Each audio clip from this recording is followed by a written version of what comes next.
for the UNX News.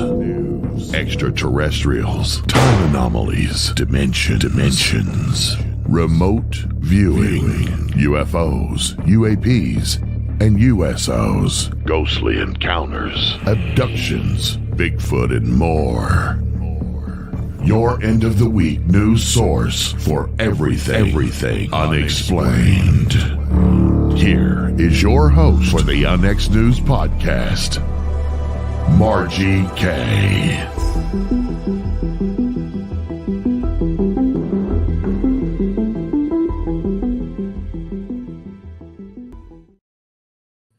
Good evening and welcome to UNX News. I'm your host, Margie K, and we're here every Friday, 6 p.m. Central, 7 p.m. Eastern. I'm glad you could join me this evening. We have a great show for you. I want to remind you that the UNX News magazine is available at our website, unxnetwork.com. You can get it in print, or if you are a subscriber, if you get a free subscription, you can get a free digital copy of the magazine. Of course, our editor is Lee Spiegel, and you know that every magazine is going to be really good. And big surprise, we are going monthly. Starting in July, you will be receiving UNX magazine monthly instead of quarterly. So if you have articles to share or news to share, please be sure to contact us through the website, and we will take a look at that. We're always looking for good articles about anything unexplained. Want to mention my most recent book that I wrote along with Debbie Ziegelmeyer. It's the 50th anniversary of the Southeast Missouri Ozarks UFO flap, and that is now available on Amazon. Before we get started this evening, I want to just do a brief outline of the AARO, which is the All-Domain Anomaly Resolution Office. That was established in July of 2022 due to the enactment of the National Defense Authorization Act. The mission of the AARO is to synchronize efforts across the Department of Defense and with other U.S. federal departments and agencies to detect, identify, and attribute objects of interest in, on, or near military installations, operating areas, training areas, special use airspace, and other areas of interest, and as necessary to mitigate any associated threats to the safety of operations and national security. This includes anomalous, unidentified space, airborne, submerged, and transmedium objects. My guest this evening is Robert Salas. Captain Robert Salas, retired, is going to discuss his testifying before AARO this evening. Robert Salas served on active duty with the U.S. Air Force for 7 years after graduation from the U.S. Air Force Academy in 1964. He served at Tyndall Air Force Base, Florida, before his assignment at Malmstrom Air Force Base, Montana in 1966. He earned a master's degree in Aerospace Engineering from the Air Force Institute of Technology, Wright-Patterson Air Force Base, Ohio. He also worked with the Titan III Missile Systems Program Office at Los Angeles. After being honorably discharged from the Air Force in 1971, Mr. Salas briefly worked as an engineer for Martin-Marietta Aerospace and Rockwell International. From 1974 until his retirement in 1995, Mr. Salas worked for the Federal Aviation Administration as an aircraft structures engineer. Since 1995, Mr. Salas has spoken publicly about the 1967 UFO missile shutdowns. On the morning of March 16, 1967, while he was stationed at Malmstrom Air Force Base, 16 nuclear missiles simultaneously became non-operational at 2 different launch facilities immediately after guards saw UFOs hovering above. Welcome to the program, Robert. Margie K., thank you very much for having me. Well, thank you so much. Here. I appreciate it. I have long wanted to speak with you, and so I'm glad to get this opportunity. Would you mind just running briefly through the incident at Malmstrom? Sure, very briefly. I was on duty on March 24th, 1967, on a two-man crew, and we were located in a hardened site, 60 feet underground. We had all the control systems underground, so there was no access to any type of control from above for those missiles. We had 10 Minuteman missiles that were under our command and control. Sometime in the evening, I got a call from my topside guard. My commander was taking a rest break, so I was basically in charge. And he said he saw strange lights in the sky, flying very fast, stopping on a dime, reversing course, making 90-degree turns. There was no engine noise. And he said, "Sir, these are not airplanes." I said, "What do you think they are? UFOs?" I was half joking, of course, and because we had reports in the local newspapers about UFO sightings by the locals. But at any rate, he said, "Sir, they're just not aircraft because I've never seen any aircraft do what they were doing." And he thought they were just doing impossible maneuvers. He and the other guards saw them. So I took it fairly seriously, but I wasn't too concerned of just lights in the sky. I wasn't into the subject of UFOs or thought much about it at the time. So I thanked him and hung up the phone. He called back now, and about 5 minutes or so later, he called back, and this time he was screaming into the phone. Pardon me. He was frightened. He was clearly frightened. I could tell by his voice. And shouting into the phone. He was babbling. I calmed him down finally, and he said, "There's a glowing red object. It's pulsating reddish light just above the front gate." He said it was fairly large, about 40, 50 feet in diameter. He could barely make out some sort of solid object within the light. Other than that, he couldn't describe it in any more detail. He had all the guards out there with their weapons drawn, and he wanted me to tell him what to do next. Of course, I was flabbergasted. I didn't know exactly what to tell him except to make sure nothing came in the fenced area, which they were required to keep secure. They used whatever means you had to keep it secure. So he hung up the phone, and so I went to tell my commander about the phone calls. As I was starting to tell him, we got horns and going off, and we knew what that meant. It meant one or more of the missiles had started shutting down. So we looked at our board, our status board, and sure enough, by then all 10 missiles had been disabled. So all 10 went down within seconds. We went through our reporting procedures. He reported to command post, and they said they would be sending out maintenance people to bring the missiles back up on alert. We had a way of querying the system, and the failure mode was guidance and control system failure. We also had two at the launch facilities. They were located about a mile or more away from the central point called the launch control facility. The launch facilities were where the missiles were actually located. But we had two indications of incursion, or something had entered those sites. So we had to send guards out there. I sent guards out there, called upstairs. The UFO had just departed when I called up. So the object was there when the missiles went down. Sent guards out there, and again, they reported UFOs over those facilities. So that's basically the story.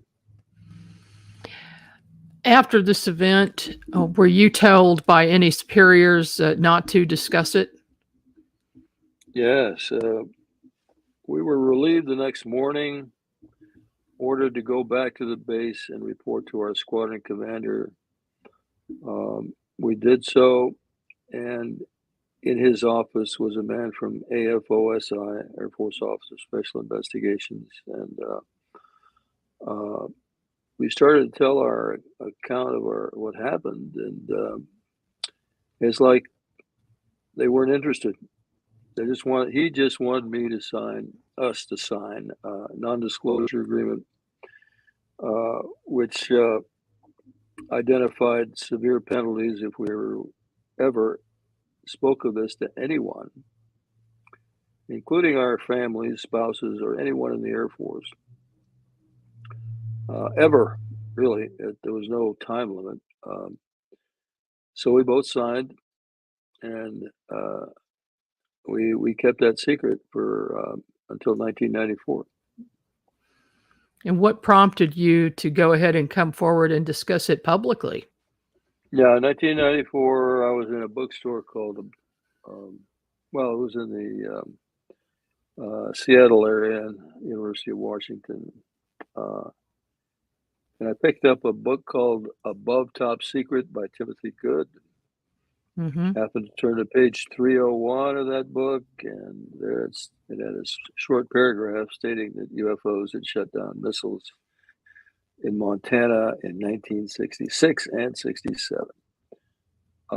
So I thought the Air Force had declassified my incident because it sounded just like mine. I forgot to mention that after my commander reported the incident to the command post, he turned to me and said the same thing happened in another flight. In other words, the same type of incident happened at another flight of missiles. I thought he meant that evening, Yeah. But what he really meant to say was it happened 8 days earlier. That was called that was at Echo flight. I was at Oscar flight. So within the span of 8 days, that's when we lost 20 nuclear missiles to UFOs. You mentioned 16. You mentioned 16. I think I put 16 originally in my book, Faded Giant, only because my commander wasn't sure how many had gone down. And so I kind of edged it a little bit and gave him benefit of the doubt. But later on, after talking to Robert Jameson, who was another witness I can talk about, he said all 10 went down. That's what I recalled, all 10. So it's clear that all 10 went down at Oscar flight. All 10 went down at Echo flight 8 days earlier. In the span of 8 days, we lost 20 nuclear missiles. At any rate, let me go back to Above Top Secret. I went home after reading that and decided to contact MUFON and ask an investigator to get involved and request under the Freedom of Information Act to the Air Force information about this incident, which turned out to be the Echo flight incident. And I thought it was mine at the time because it described exactly what had happened as I recalled it. I remember it had been about 27 years since the incident, so my memory was faded a bit, exactly where I was, who my commander was, etc. Anyway, I asked him to submit FOIA requests, but don't say anything about UFOs. Just ask about the incident where a flight of missiles went down in 67 under unusual circumstances. The Air Force wrote back and said, this is classified, but since it's been so long, we're going to declassify it. and send you documents, and that's what they did. And they started sending us documents marked declassified or unclassified about the Echo flight shutdown. That's when I decided to go public and state that's where I was, and UFOs were reported in the area when the missiles went down. So that's 1994. I didn't actually start speaking out publicly until 96, early 96, and when I gave an interview to the Great Falls Tribune in August of 96. Carl Harper has a question, and I was going to ask this anyway. So he says, as a fellow missile man, he was stationed at 509th Whiteman. Do you think they were warning us or just testing their ability to control our nukes? They meaning the ETs. Well, I do, and it's just speculation on my part that this was simply a warning about nuclear weapons, about the extreme danger to our civilization, our all living things on Earth, really, and that we ought to think seriously about getting rid of these darn things. And so I just want to make the point that my incident, the Echo incident, are not the only ones. Similar incident happened at Minot Air Force Base in September of 1966. David Schindele, who was a principal witness of that, has already testified to AARO, as I have. And then, of course, Robert Jacobs talked about an incident in 64 where he was photographing test flight of an Atlas missile with a dummy warhead. He was able to videotape a UFO flying circles around the warhead that was flying about, I don't know, at least 10,000 miles an hour. And then and he also gave his testimony to AARO. So our government, in the form of AARO, has at least those three testimonies as official historical records. So there's no question that these things happened. As far as I'm concerned, I've presented plenty of evidence, including documents and audio tapes, audio recordings about Echo Flight and Oscar Flight commanders, and letters, other documentation that we got under FOIA. So I've got, I feel, a very strong evidentiary case for mine incident. Do you know if there were any photographs taken of the UFOs? Well, like I said, there was video of Jacobs' case, Robert Jacobs, but it was confiscated by CIA. Now, that's one of the things that AARO is required to do, is to coordinate with other agencies to try to get to the bottom of this issue.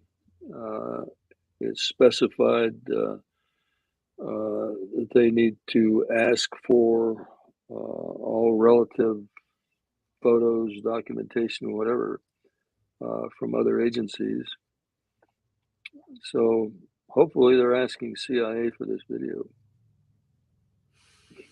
Do you know of any other nuclear bases that have been shut down, so to speak, by UFOs in the area? Well, there have been many other incidents. I know, let's see, I'm trying to think of the base in Nebraska, Colorado. F.E. Warren, Francis E. Warren base. There was an officer who testified at the Citizens Hearing on Disclosure in 2013. Fenstermacher is his name. Captain Bruce Fenstermacher, again, talked about UFOs being sighted over his facility and seen by his people, his security guards, directly over his site. There have been others overseas. The Rendlesham Forest case, there were nuclear weapons associated with that. One in Italy that I know of. Forget the name of the base at this point, but again, UFO flew over the storage facility where nuclear weapons are kept, shown a beam of light. Same thing happened in the Netherlands in, I think it was 1994. UFO was seen flying down the flight line at Soesterberg Air Base in the Netherlands, and then shining a beam of light again where nuclear weapons were stored. So again, this all boils down to a message, I think, of ETs, if we can call them that, telling us of the dangers of nuclear annihilation of our civilization. Yeah, and especially these days, it's important to remember. Got a question from James Baer. Do you have any knowledge of other missile shutdowns in Russia or China? Well, there was an incident that happened in Russia in 1982 where a UFO came over. It was seen at the missile site and actually started the missile on its countdown, as the way it's related. The crew members were interviewed, and they say the missile started on its countdown for launch. They tried to stop the launch and couldn't. And as it reached the 0 point, it shut down, so they did not launch. But that's one incident. I know there have probably been others in Russia. As far as China, I have no information about China. No, who knows? They probably wouldn't tell us anyway. Yeah. There's a friend of mine has been doing research on nuclear weapons related aircraft that have mysteriously fallen out of the sky. And there has to be some connection, because with every one of these aircraft, they land upside down. They crash and land upside down. But he investigated, and every one has somebody on it who is related to nuclear weapons, or there's something being transported or something like that. It's just bizarre. I wonder if you have heard of that. Well, the only two things I've heard of is at one point, I think it was B-52 flying over one of the Carolinas. I don't remember which. And for some reason, it dropped a nuclear bomb. However, the bomb turned out to be not armed, and it landed without an explosion, obviously. That did happen. I forget what year it was. The other thing I recall is there was armed missiles. I think these were air-launched missiles, ALMs, that were nuclear armed, and they were flown armed this time. In other words, if those missiles had somehow been launched over the continental U.S., this was a flight over the continental U.S., then there would have been a nuclear explosion. The point is, I think that there have been mistakes made regarding nuclear weapons, and the possibility of an accident is there. There's definitely a possibility that there could be an accident involving nuclear weapons. And then would we then think that we were attacked by a foreign power or not, and possibly initiate a nuclear war? There's still a very high risk of nuclear war even today.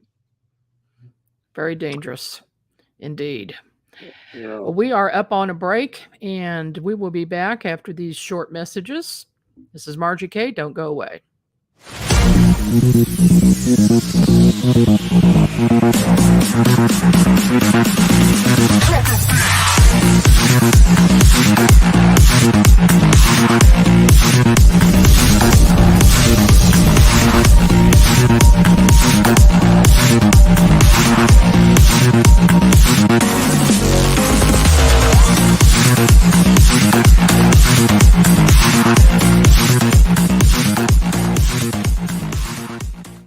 Are you thinking about purchasing a wood-fired heating or cooking appliance but don't know where to start? The new book, Wood-Fired Heating and Cooking, will guide you through the process and make the decision much easier. Find out about wood stoves, wood-burning fireplace inserts, masonry heaters, cook stoves, brick ovens, and more.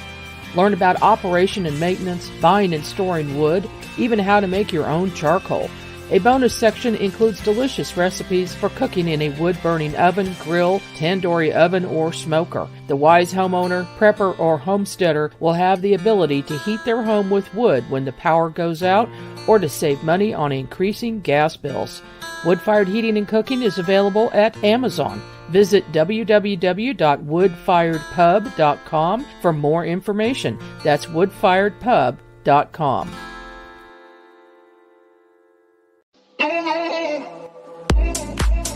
This is Margie K. inviting you to check out the latest edition of Onyx News Magazine with thought-provoking articles about UFOs, extraterrestrials, cryptids, consciousness, and amazing photos of anomalous objects and more. And there's always a feature article by our managing editor, Lee Spiegel. Get a free digital issue with your free subscription to the Onyx Network, or get a printed copy with your X Club Gold subscription in the U.S. Visit onyxnetwork.com to see details. That's onyxnetwork.com.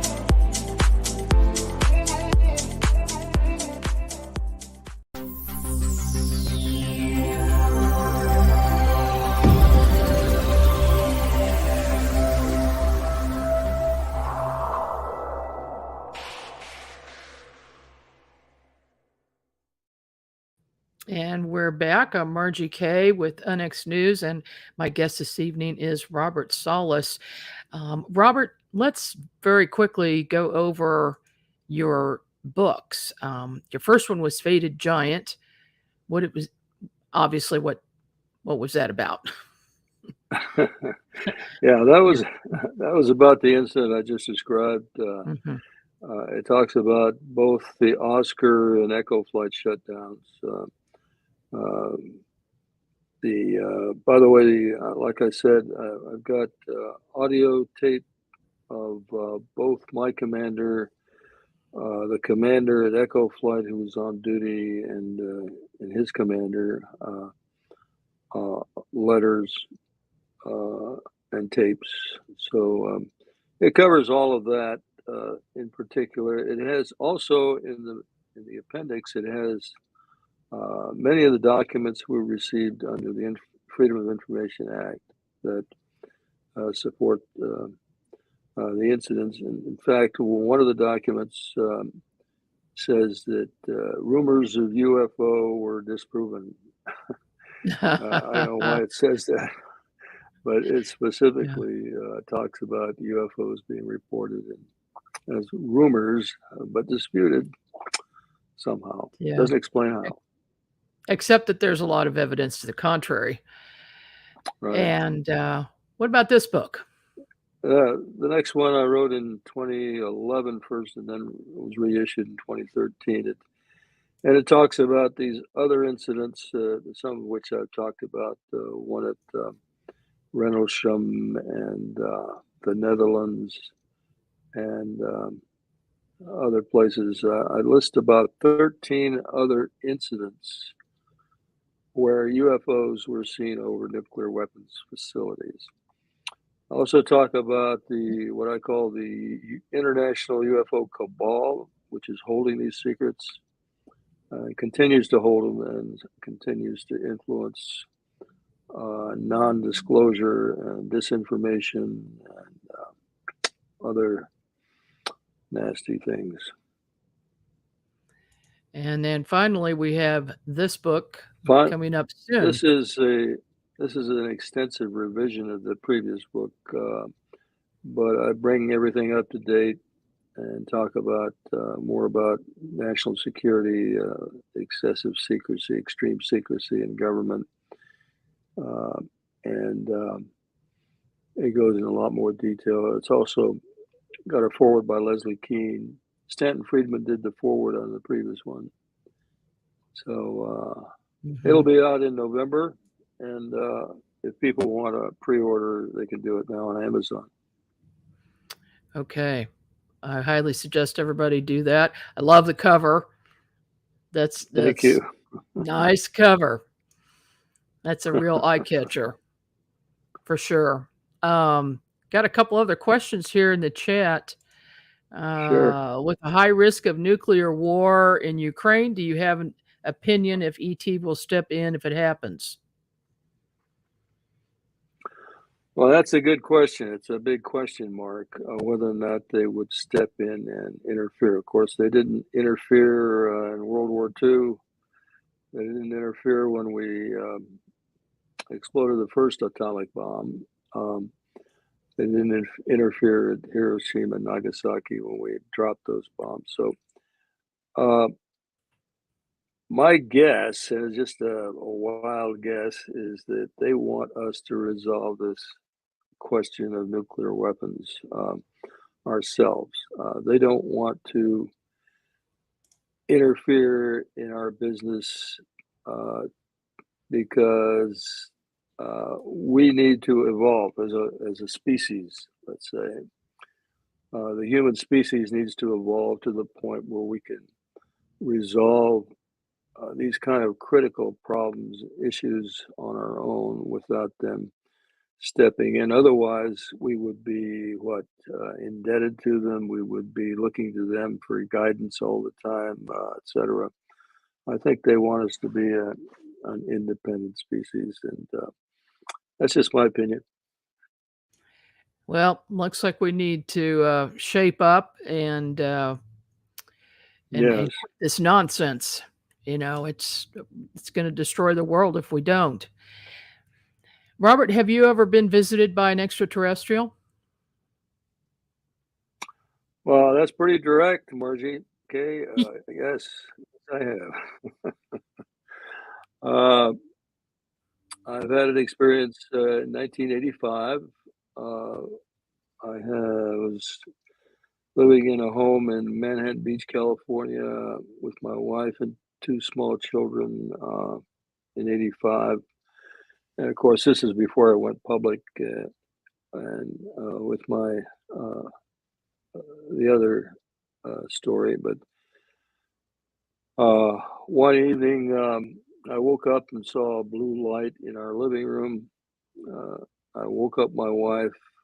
She also saw the blue light. And I said, I'm going to have to get up and investigate. I started to get up and I was paralyzed. I could not move.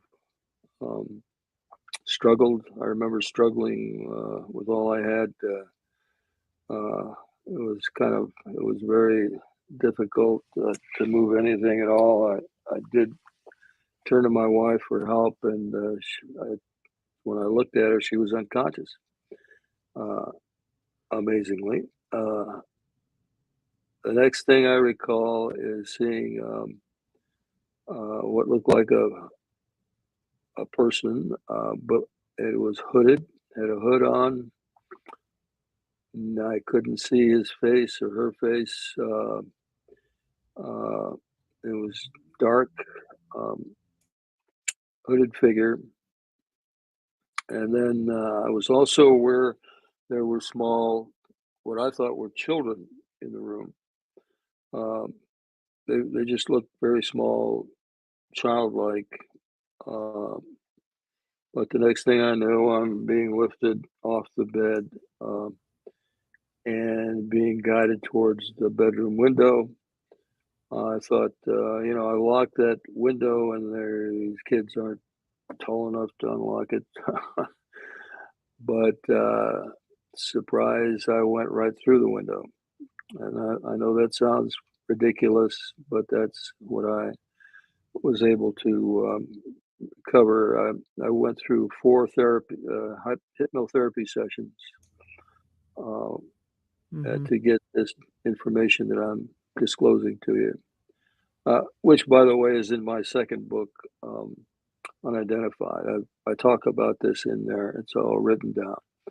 So went through the window. Next thing I know, I'm being shown, apparently on the craft, I'm being shown a long needle.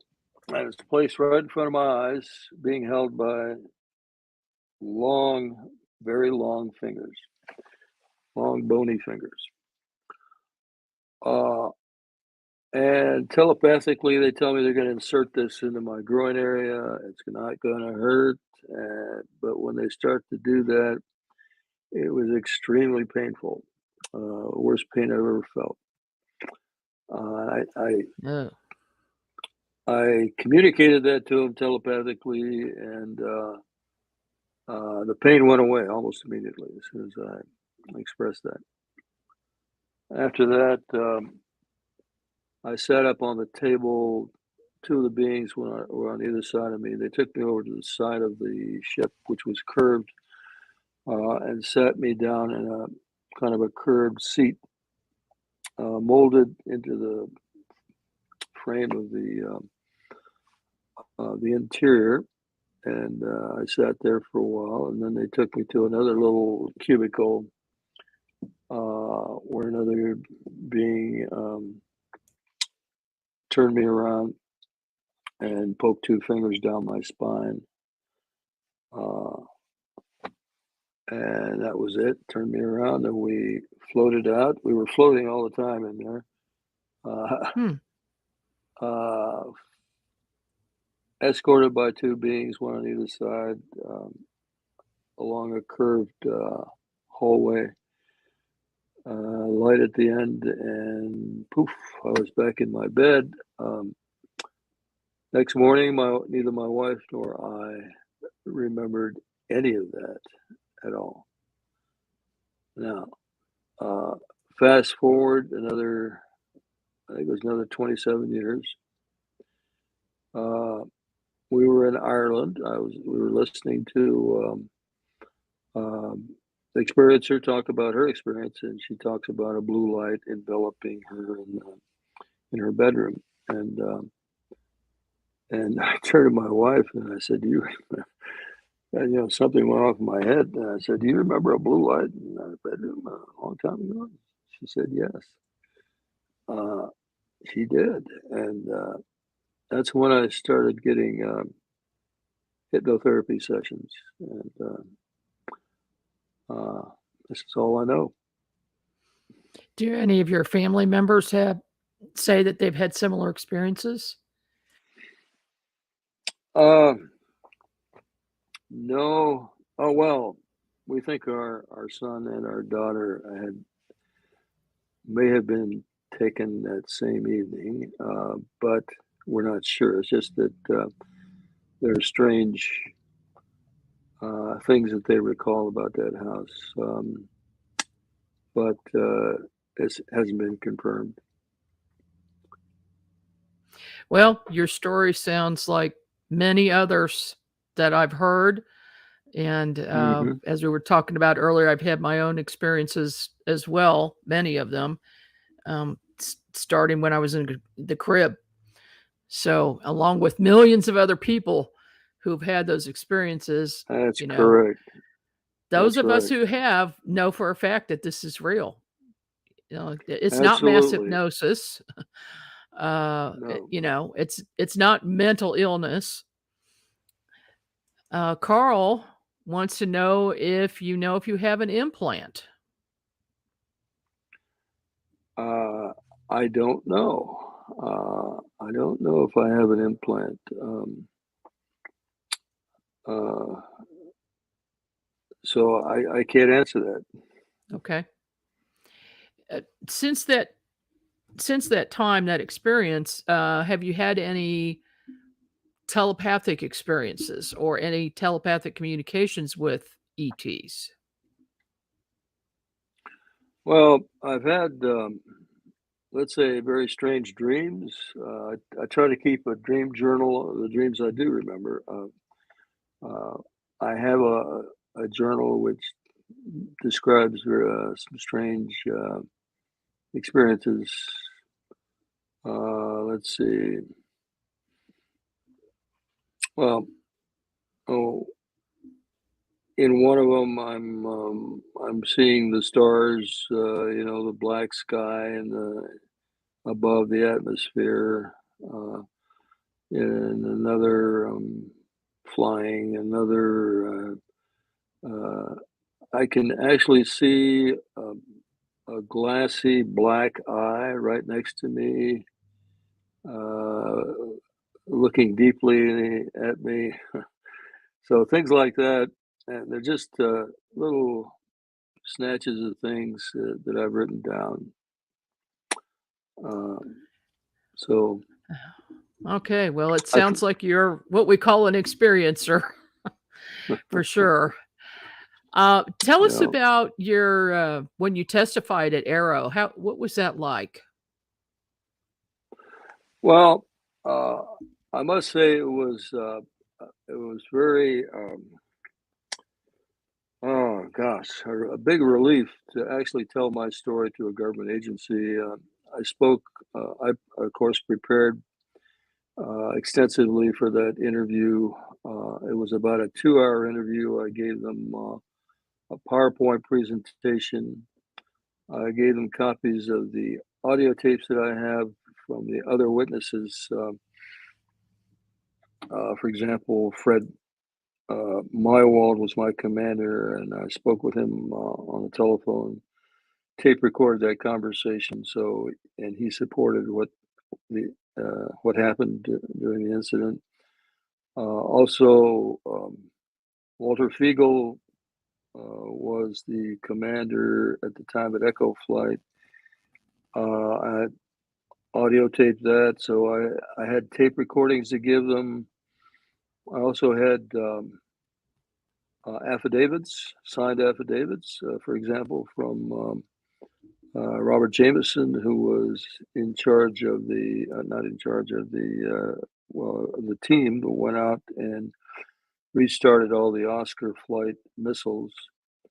And he was told that the UFOs were involved in the shutdowns by his superiors. And that's how we were able to establish the date of March 24th. So, yeah, I gave them an extensive interview. They congratulated me on the detail. I sent them all that in writing, and I signed a statement of its validity. In other words, basically a sworn statement, I guess. But they notified me that this is now an official historical record of the interviews that they're doing with various witnesses. Uh, One of the difficulties I found, because later I asked them specifically, are you going to contact the Air Force to validate what I just told you? And they said, well, not directly. And I had this on tape, by the way. I taped the entire interview, audio tape, and with their knowledge. I didn't do it underhanded. They knew I was doing it. I was taping it. So I have this on tape where they tell me that they're not going to contact the Air Force directly because it's been so long, blah, blah, blah. They don't think there's anybody around that could validate what I told them. In other words, they just kind of were a little bit wishy-washy about That's a getting it little validated strange. by the Air Force. Yeah. So that was disappointing. I kind of wrote a couple of critiques on Aero, a couple of papers. I've got a little group called Unidentified Aero Phenomena Action Committee, or UPAC. And I've been posting these papers. Me and James Lau are working this group, and we're posting white papers, and including the two papers I just posted were about my Aero interview. And so people can go there and read that. But And what's that website address? Gosh, I don't have it with me right now. Or just, yeah, I'll have to just send repeat it again to you. what they should look up. What's the name of your? This is called UAPAC, or Unidentified Aero Phenomena Action Committee. Okay. That's the organization we have organized in order to, let's say, critique what our government is doing with regard to disclosure. And so we've been writing white papers. And a couple of these, like I said, I just wrote critiques on Aero and what they're up to and how they need to improve what they're doing. Okay. That's sounds fascinating. I can't wait to read them. Nick is asking, I'm sure you've experienced some level of skepticism from reporting to authorities, but have you been discredited or even threatened? Well, I don't think I've been discredited by anyone who took the time to look at the evidence I have. I've got quite a bit of supporting evidence, and I think I've got a strong case. I've never been threatened. I've never been told to stop talking or else. I have never been threatened physically in any way, so I can't say that I have. Well, that's good. Another question was your experience in County Meath, north of Dublin. I think he's talking about your blue light experience. No, my experience happened in California, Manhattan Beach, California. It's just that we were attending a conference in Ireland. It was near something on Shannon. I don't remember the exact a little town there. Carrick on Shannon, I think it's called. Mm-hmm.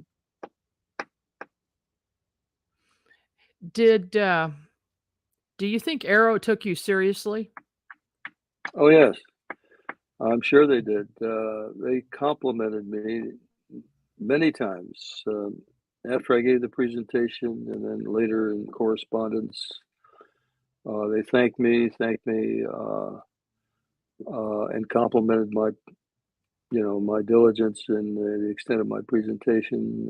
So I do think they took my testimony seriously. Like I said, it's an official record, historical record that they're collecting from various witnesses. And with all of these different agencies, I believe the number is something like 17 who are supposedly looking into the UFO. Well, there are 17 intelligence agencies in government. I don't. Those 17, however, are supposed to coordinate with Aero on what they have with respect to this phenomenon. This is a requirement that's very specifically stated in the National Defense Authorization Act of 2023, where this coordination is supposed to take place. I can't imagine the volume of evidence that these agencies must have. And I can't imagine that any one particular agency could go through them and make any sense of them. And certainly some of it must cross over. There must be, say a single case that different agencies have investigated. That would be a nightmare to try to go through, I would think. Well, nightmare or not, they owe us answers, especially the Air Force. The Air Force covered up my incident. I've presented proof of that to the AARO. During my interview with AARO, I presented proof of the Air Force cover-up on those two incidents because they were trying to get out of the business of having to report to the public UFO reports. And they did that through this process of hiring the University of Colorado to do a so-called scientific study under Edward Condon Committee investigation, if you will. And their investigator and knew of the shutdowns of Echo and Oscar due to UFO activity. They knew that because it was reported to them by Mr. Raymond Fowler, who was then head of an heading up an electrical contract under the Minuteman program. And he had people working for him at Malmstrom Air Force Base when these incidents occurred, and they confirmed that these were UFO events. Fowler briefed Roy Craig, who was the chief investigator for the Condon investigation, about these incidents in great detail, specifics, names, phone numbers, etc. And Craig talked to the base ops officer named Lewis Chase, Colonel Lewis Chase, who, I'll just say it, he lied to Craig and told him UFOs weren't involved, etc. And they kind of just went away, and Craig went away and never included this information about those two shutdowns I just talked about in the Condon report. So it was a whitewash. And I went over that with AARO, so they're aware of that evidence. Why do you think there's been such government secrecy about UFOs? Oh, I think there's a few reasons. One is they've been working with industry because it's just been revealed, and I'm sure it'll be supported that the U.S. has recovered these objects, has back-engineered, or tried to back-engineer the various technologies in these objects. Mm-hmm. And this technology has probably been applied to current weapons programs or other programs. So money has been made from this technology without the knowledge of public knowledge, right? So that's one thing. Money is involved, which feeds into the corruption of keeping these secrets. The other possibility is these secrets are being used as bargaining chips with other countries. This is a worldwide phenomenon. And so I think they've been working with other countries, probably intelligence agencies within other countries, exchanging information that they have from recovered craft and from other experiences. So those two things, and then of course there's the huge embarrassment of admitting to the public that they have been keeping these secrets for so long, decades. Do you think we'll ever have full disclosure? I'm hopeful. I think what's really hopeful is having open hearings, as has been recently announced by the U.S. House Committee on Oversight, stated a few days ago that they are going to have open hearings sometime this summer with witnesses, real witnesses. Once that happens, I think it's going to open the door for a lot more questions between our Congress and the intel agencies, and there's going to be an effort to demand more answers, which is going to pry open that secrecy door, hopefully wide open. Do you think you'll be called to testify? I hope so. I think I've got, like I said, a very strong, supportable story, many witnesses, documents, audio tapes, etc. And my story is relatively unique in that I'm the only one that's speaking out at this point about an incident that directly affected our national security by the disabling of 10 nuclear missiles in 1967 and another 10 8 days earlier. Well, that's a big story. And thank you for sharing it with us this evening. And thank you for taking time out of your busy schedule. I appreciate it. And hopefully we'll talk again soon. Thank you, Margie. Kay, I really enjoyed talking to you, and hope you have a great evening. Sure will. Same to you. And join us here again next week, everybody. We'll have another great show for you. This is Margie Kay. See you then.